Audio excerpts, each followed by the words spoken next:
Think about World War II, right? That was actually negative social product spending, and yet it brought us out. I mean, partly because you want to put these things together. If we say, look, we could use some inflation.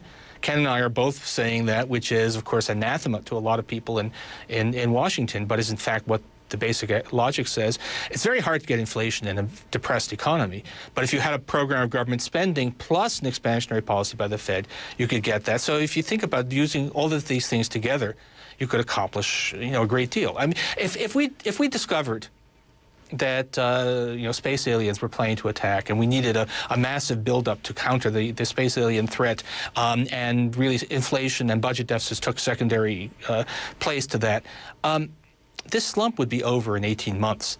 And then if we discovered, whoops, we made a mistake, there aren't actually any space aliens. So we need Orson Welles, is what you're saying. No, there was a Twilight Zone episode like this in which scientists fake an alien threat in order to achieve world peace. Well, this time we don't need it. We need it in order to get some fiscal stimulus. But no, I mean, the point is... But Ken wouldn't agree with that, right? The space aliens wouldn't work. So clear that, I think it's not so clear that Keynes was right. I mean, there have been decades and decades of debate about that, about whether digging ditches is such a good idea. And my read of the debate is when the government does really useful things and spends the money in useful ways, it's a good idea. But when it just digs ditches and fills them in, it's not productive and leaves you with debt. I don't think that's such a no-brainer. There are people going around saying, oh, Keynes was right.